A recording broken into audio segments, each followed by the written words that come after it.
Assalamualaikum warahmatullahi wabarakatuh. Perkenalkan kami dari kelompok 9. Di sini kami akan mempresentasikan tugas akhir sistem tertanam untuk proyek kami yang berjudul penerapan protokol MQTT pada sistem smart home. Selanjutnya ada bagian latar belakang dan masalah serta tujuan yang akan dilanjutkan oleh teman saya. Untuk latar belakang dan masalahnya di sini, sistem smart home berbasis IoT saat ini menghadapi tantangan serius pada aspek keamanan data, di mana arsitektur standar umumnya masih menggunakan port 1883 konvensional yang bersifat plain text. Kerentanan terhadap serangan siber seperti man in the middle mendorong urgensi integrasi protokol enskripsi SSL atau TLS melalui port aman 8883 dan private cloud cluster guna menjamin integritas serta kerahasiaan data tanpa mengorbankan efisiensi daya pada perangkat microcontroller. Untuk tujuan sendiri, proyek ini bertujuan untuk merancang dan menguji prototipe smart home multinode berbasis ESP32 yang terintegrasi dengan layanan HIF MQ Cloud melalui enkripsi SSL atau TLS dan autentikasi ketat. Fokus utama pengujian meliputi implementasi fitur premium MQTT, yakni pembagian tingkatan quality of service QoS 0,1,2 untuk prioritas data. Mekanisme last will enhancement LWT sebagai detektor otomatis kematian perangkat serta persistent session untuk menjamin toleransi kesalahan jaringan yang andal. Bisa dilanjut.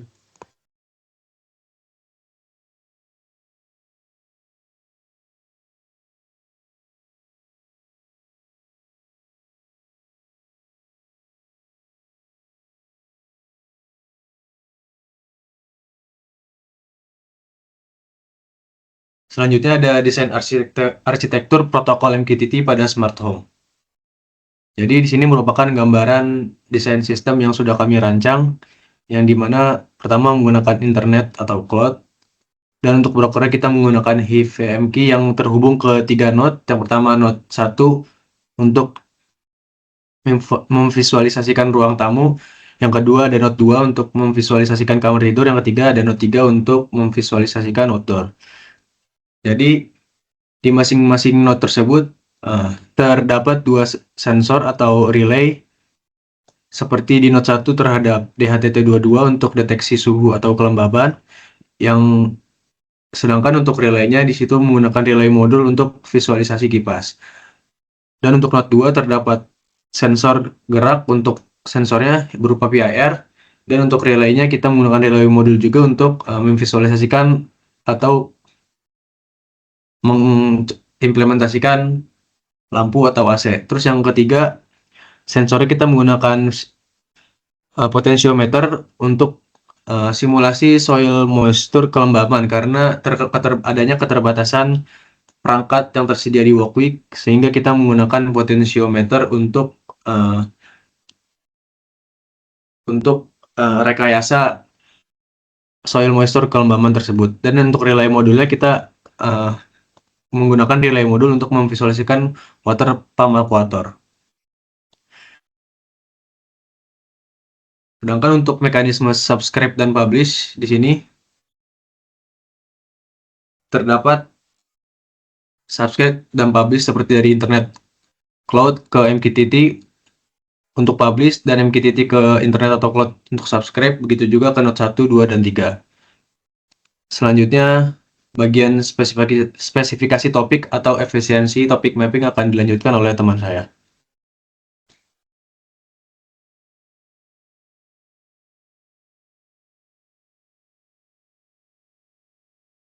Untuk efisiensi topik mapping di sini node 1 itu digunakan untuk ruang tamu, node 2 untuk kamar tidur, dan node 3 untuk outdoor. Nah, untuk node 1 sendiri itu berisi ada subscribe, lalu LWT dan publish-nya. Jadi untuk masing-masing node itu memiliki spesifikasi yang berbeda-beda. Oke, next.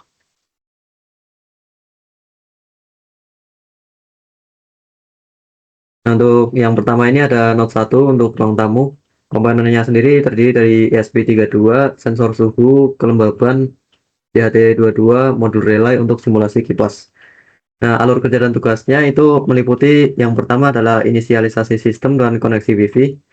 Ketika ESP32 ini nanti dinyalakan, itu sistem akan mengaktifkan sensor DHT22, relay serta koneksi serial monitor. Lalu ESP32 mencoba terhubung lagi ke jaringan Wi-Fi agar dapat berkomunikasi dengan broker MQTT. Selanjutnya itu membangun koneksi MQTT Secure SSL TLS. Setelah Wi-Fi terhubung, nanti ESP32 itu melakukan koneksi aman ke broker MQTT menggunakan SSL atau TLS pada port 8883. Lalu sistem juga mengaktifkan fitur LWT untuk memberi status online atau offline perangkat. Selanjutnya itu untuk membaca dan mengirim data sensor. Jadi setiap 5 detik ESP32 membaca data suhu dan kelembaban dari sensor DHT22. Data kemudian diubah menjadi format JSON dan dikirim ke topik MQTT berisi CPP, home, ruang tamu, sensor. Lalu yang selanjutnya untuk menerima perintah dari dashboard. Nah, ESP32 sendiri ini melakukan subscribe ke topik control yang tadi CPP, home, ruang tamu, control. Nah, jika ada pesan on atau off nanti, sistem bisa memproses perintah tersebut menggunakan callback MQTT. Yang terakhir itu ada mengontrol relay dan mengirim status kipas. Di sini berdasar perintah yang diterima, nanti ESP itu akan menyalakan atau matiin relay untuk mengontrol kipasnya itu sendiri. Nah, lalu status terbaru kipas nanti dikirim kembali ke MQTT agar dashboard dapat menampilkan kondisi real time perangkat. Oke, next. Nah, lalu untuk node 2 itu untuk kamar tidur. Di sini ada komponennya sendiri, ada ESP32, sensor gerak PIR, modul relay untuk simulasi AC-nya sendiri. Alur kerjanya dan tugasnya ialah yang pertama itu untuk inisialisasi koneksi jaringan seperti tadi. Lalu yang kedua untuk subscribe topik control dari dashboard. ESP32 itu seperti tadi melakukan subscribe ke topik CPP, home, kamar, lalu control. Topik ini digunakan untuk menerima perintah on atau off AC dari dashboard atau aplikasi smart home-nya. Terus yang ketiga itu membaca sensor PIR dan mengirim data MQTT. Di sini jedanya itu ada 3 detik ya. Sensor PIR membaca apakah ada gerakan manusia atau tidak. Data kemudian dikirim dalam format JSON ke topik yang tadi. Lalu informasi yang dikirim meliputi status gerakan, status AC, dan jenis event. Lalu yang selanjutnya ada otomasi AC berdasarkan gerakan. Sini jika sensor PIR mendeteksi pergerakan dan AC masih mati, sistem nanti akan otomatis menyalakan relay AC tanpa menunggu perintah dari dashboard.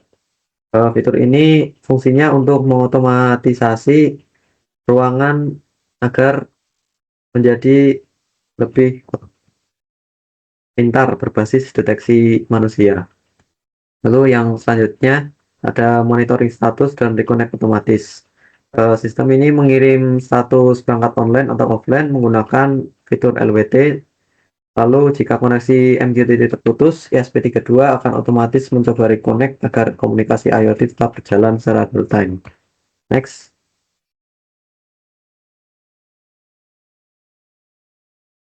Untuk node yang ketiga sendiri atau node yang terakhir ini berisi tentang sistem irigasi outdoor. Komponennya sendiri ada ESP32, sensor kelembaban tanah, lalu modul relay untuk simulasi pompa air. Untuk alurnya sendiri seperti yang tadi masih sama, menginisialisasi sistem dan koneksi jaringan. Lalu yang kedua ada membaca sensor kelembaban tanah. ESP ini akan membaca nilai analog dari sensor soil moisturize melalui pin ADC. Nilai itu nanti dikonversi jadi presentasi kelembaban tanah dari 0 sampai 100%. Nanti untuk menentukan kondisi tanah itu basah atau kering. Lalu yang ketiga ini mengirim data monitoring ke MQTT broker. Di sini jedanya itu ada 5 detik ya. Untuk mengirim data sensor dengan format JSON ke topik. Topiknya sendiri di sini ada home outdoor slash soil. Nanti datanya dikirim meliputi nilai kelembapan tanah, status pompa, dan status alarm kondisi tanah. Lalu yang selanjutnya ada deteksi alarm tanah kering. Jika kelembapan tanah berada di bawah batas 30%, nanti sistemnya itu akan mengaktifkan alarm dan menampilkan peringatan kalau tanah itu kritis atau kering gitu. Informasi ini dapat digunakan cloud dashboard untuk mengambil tindakan secara otomatis. Lalu yang terakhir ada kontrol pompa air dari dashboard.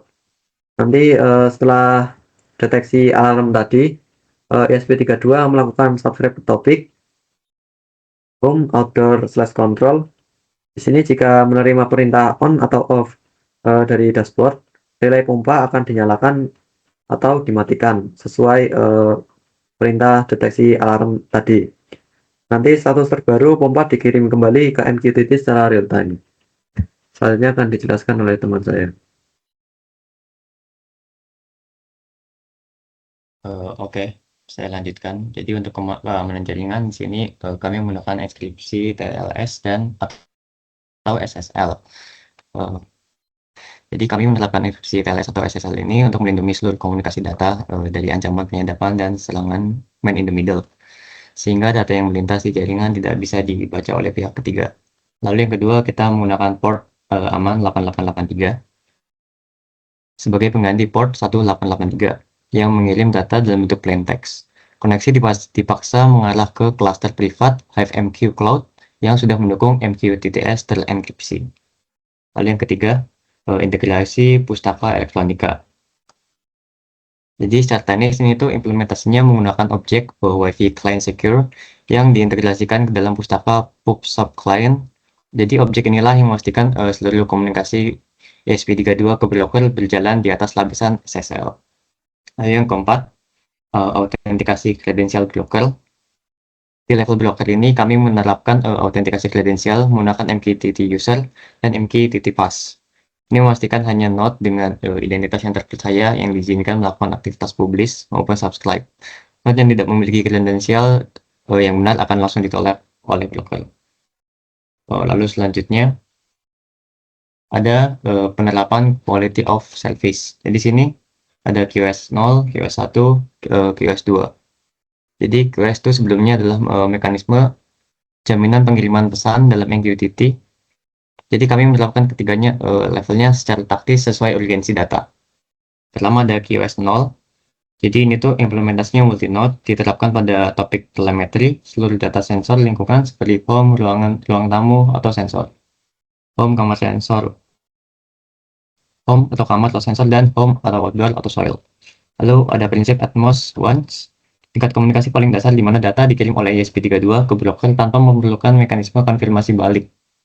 Terus selanjutnya ada efisiensi sistem, sangat ideal untuk transmisi data rutin berkala karena mampu meminimalkan beban komputasi perangkat keras serta menghemat bandwidth jaringan. Lalu ada toleransi gangguan jaringan. Jika terjadi gangguan transmisi yang menyebabkan paket data hilang, sistem tidak akan mengirim ulang karena informasi lama akan segera digantikan oleh pembaruan data sensor baru pada interval berikutnya. Lalu selanjutnya ada QoS 1. QoS 1 diterapkan pada alur kontrol dan pemantauan status kritis dalam ruangan, seperti topik home, ruang tamu atau kontrol, dan home, kamar atau kontrol, serta saluran pesan wasiat, home status RT, dan home status KT. Tingkat keamanan yang mengusung prinsip at least once ini menjamin bahwa setiap perintah saklar otomatis atau manual dari web dashboard pasti sampai ke perangkat target. Lalu di sini ada QoS 2, merupakan tingkat proteksi tertinggi dalam protokol MQTT yang diadopsi khusus pada topik kontrol infrastruktur luar ruangan, yaitu home outdoor control untuk pengoperasian pompa air. Menggunakan prinsip exactly once, tingkat keamanan menjamin bahwa perintah kritis dari cloud tidak hanya pasti sampai, tapi juga mutlak tidak boleh terduplikasi dalam jaringan. Selanjutnya dipaparkan oleh teman saya.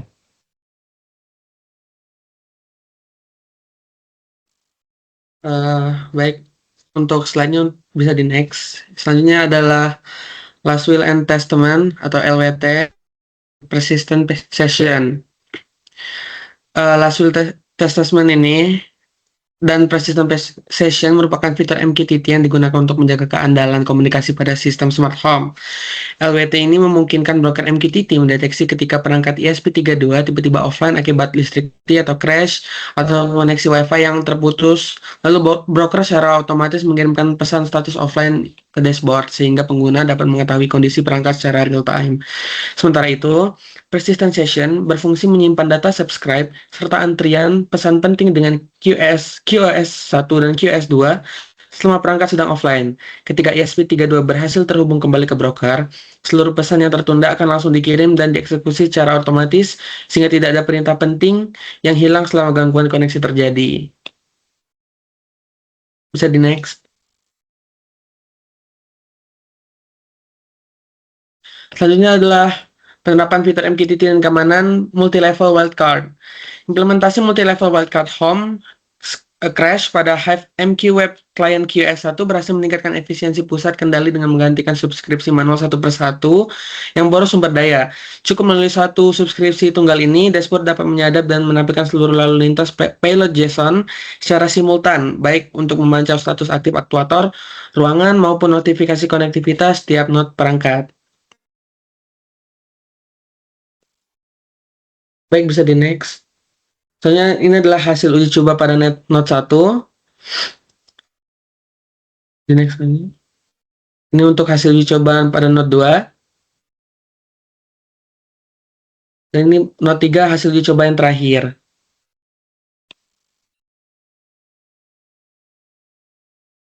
Baik, untuk menutup kesimpulan pada terakhir kali ini, proyek ini berhasil membangun sistem smart home berbasis IoT menggunakan protokol MQTT pada 3 node ESP32 yang saling terhubung melalui broker Hive MQ Cloud. Sistem mampu mengirim dan menerima data sensor serta mengontrol aktuator secara real time dengan komunikasi yang stabil.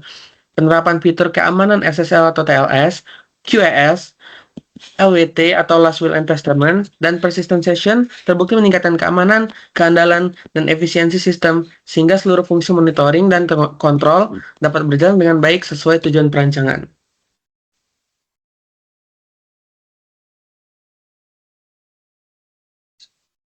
Baik, mungkin sekian dari kelompok yang bisa kami sampaikan. Bila ada kurang lebihnya, terima kasih. Wassalamualaikum warahmatullahi wabarakatuh. Sebelum kami tutup, di sini kami akan melakukan demo percobaan yang sudah kami buat. Jadi untuk demonya yang pertama, kita akan melakukan uji coba terhadap Node 1.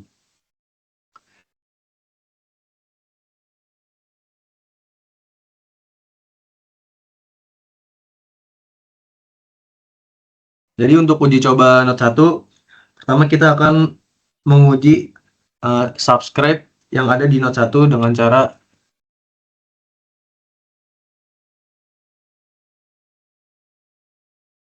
memasukkan topik yang sudah disiapkan.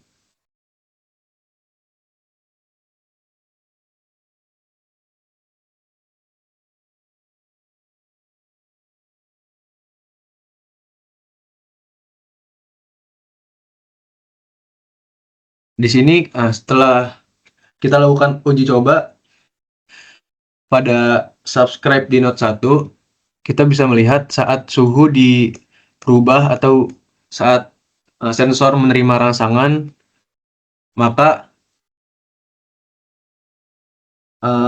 si broker ini pun akan menampilkan pesan yang berisi format JSON seperti node ruang tamu, suhunya 50,4, kelembabannya 58, dan kipas off. Selanjutnya kita akan mencoba fitur publish yang ada di Node 1.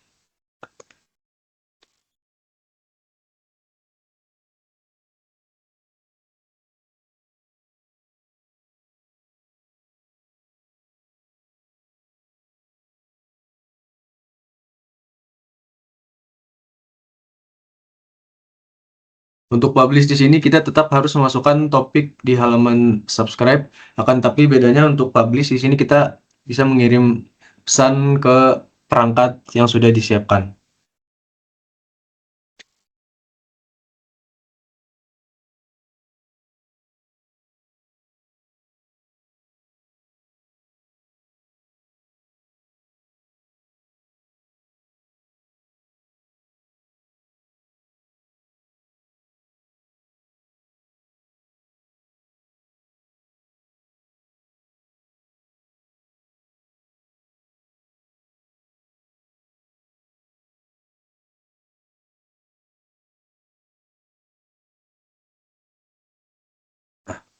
Setelah kita kirim subscribe ke kipas, yaitu dengan topik home ruang tamu kontrol dengan message kipas on, maka di sini kita bisa melihat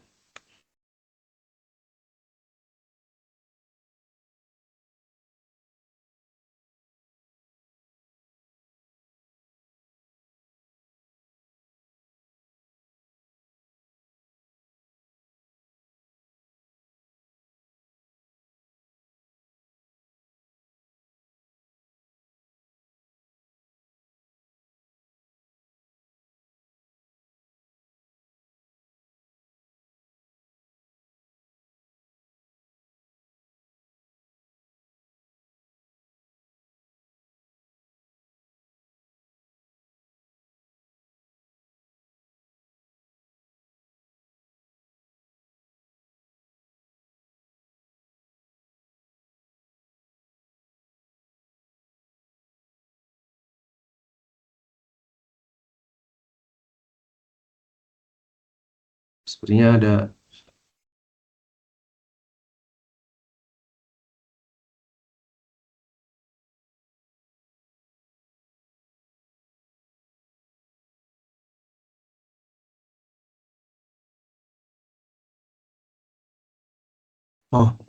ada kesalahan penulisan.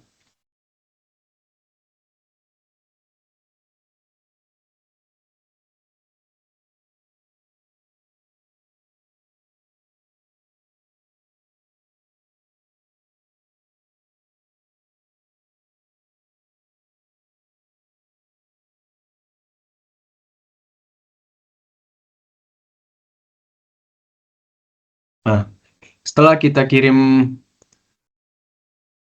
pesan kipas on, maka kita bisa lihat di sini bahwa kipasnya sudah menyala dengan tanda LED yang berwarna hijau.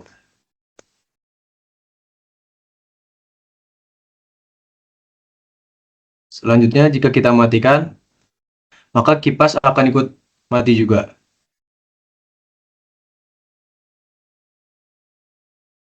Selanjutnya, kita akan mencoba fitur LWT yang tersedia di Note 1 ini.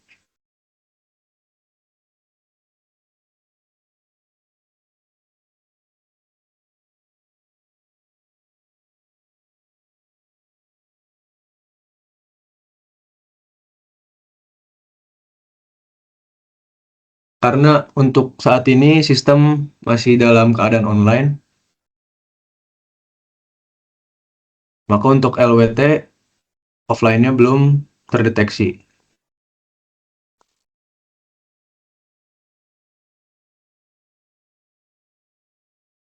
Setelah kita matikan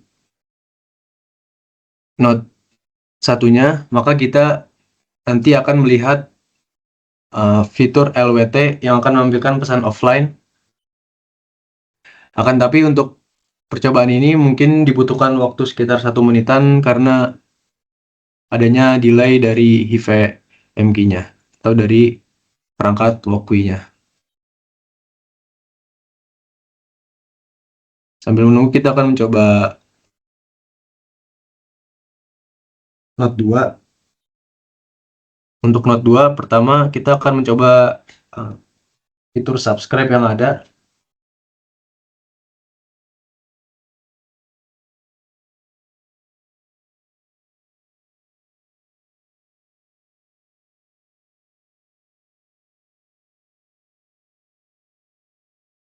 Di sini untuk Note 2 kita mensubscribe ke PIR monitor sensor. Jadi apabila sensor menerima rangsangan berupa gerakan, maka Hive MQ akan menampilkan catatan atau menampilkan pesan dari perangkat yang sudah disubscribe. Sini bisa ditentukan. Seperti note kamar gerak true, AC off, event state change, yang berarti ada perubahan dari note sebelumnya. Di sini kita lihat dari note sebelumnya itu geraknya false, sedangkan note selanjutnya itu geraknya true. Jadi di sini bisa kita lihat bahwa eventnya itu berubah menjadi state change.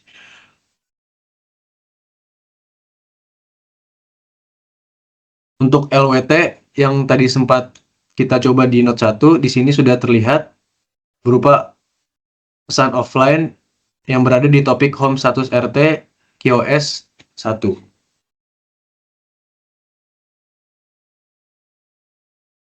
Selanjutnya kita akan mencoba fitur publish yang ada di Note 2.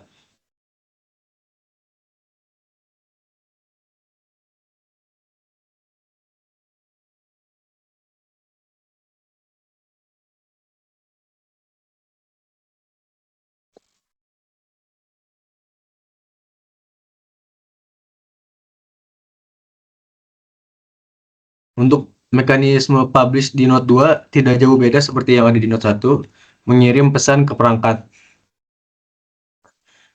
Di sini kita akan mencoba untuk menyalakan AC dengan mengirimkan pesan AC on dalam format JSON, dan di sini kita bisa lihat bahwa AC sudah menyala ditandakan dengan relay dengan LED yang sudah berwarna hijau atau menyala. Selanjutnya, jika kita ingin mematikan AC, cukup mengganti on tersebut menjadi off. Dan di sini kita bisa lihat lampu LED sudah tidak berwarna hijau lagi atau sudah tidak menyala, yang berarti ditandakan dengan adanya mekanisme publish untuk mematikan AC.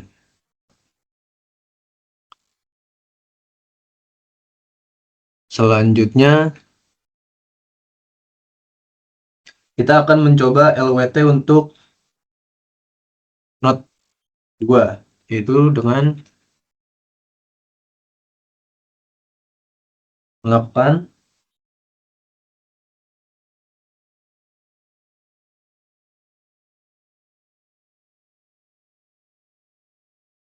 jadi sama seperti di Note 1, di sini kita membutuhkan waktu beberapa, mungkin sekitar 1 menit untuk melihat adanya perubahan atau adanya kiriman pesan dari walkway atau perangkat tersebut untuk menandakan atau menginformasikan bahwa perangkat sudah offline. Selanjutnya kita akan mencoba Note 3. Untuk pertama kita akan mencoba mekanisme subscribe.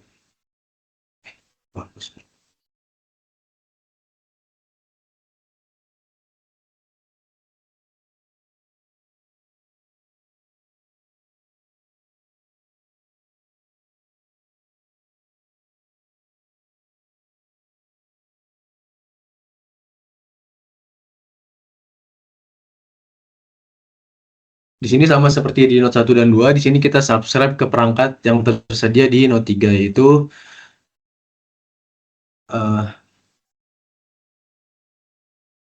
perangkat potensiometer untuk menggantikan soil untuk mengecek kelembapan tanah.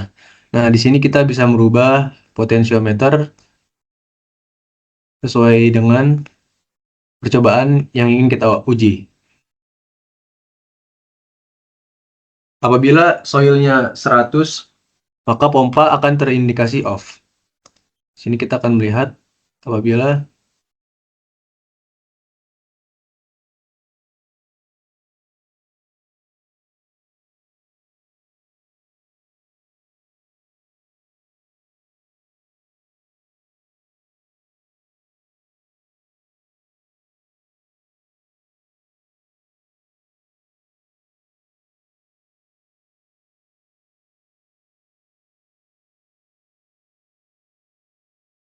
soil berada di bawah 30, maka akan muncul alarm true. Apabila soilnya masih di atas 30, yaitu dalam rentang 31 sampai 100, maka alarm akan bernilai false. Selanjutnya kita akan mencoba mekanisme publish, yaitu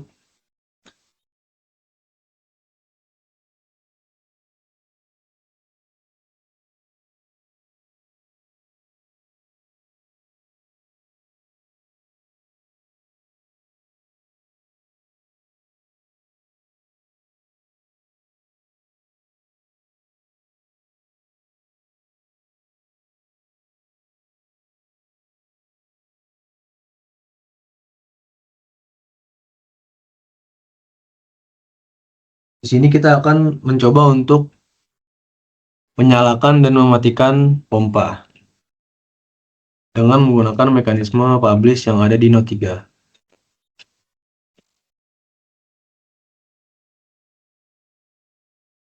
Nah, di sini kita lihat apabila pompa sudah dikirimkan pesan berupa pompa on, maka LED yang ada pada relay pun akan menyala. Dan apabila pompanya dimatikan dengan dikirimkan pesan pompa off, maka pompa pun akan mati atau tidak berwarna hijau.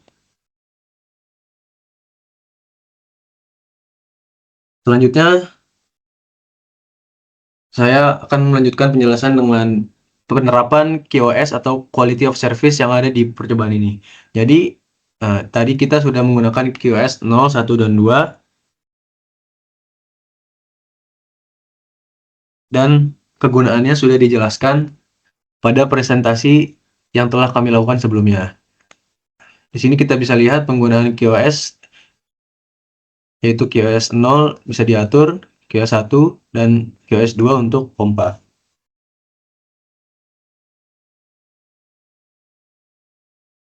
Selanjutnya untuk LWT atau Precision Session. Tadi sudah kami tunjukkan juga apabila si home-nya itu tidak tersambung lagi atau sudah tidak online. Sini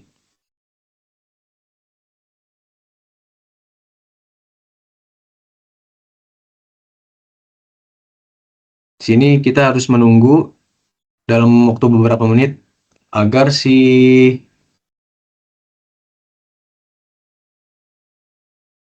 LWT-nya itu dapat terlihat. Selanjutnya ada multi-level wildcard. Untuk multi-level wildcard di sini kita bisa lihat dengan mengetikkan perintah home / tanda pagar. Nah, di sini kita bisa melihat ada beberapa topik sekaligus tanpa harus melakukan subscribe satu-satu ataupun publish secara satu-satu. Sekian dari demo kelompok kami, kurang lebihnya mohon maaf. Assalamualaikum warahmatullahi wabarakatuh. Sekian untuk presentasi kali ini. Kurang lebihnya mohon maaf kami ucapkan. Assalamualaikum warahmatullahi wabarakatuh.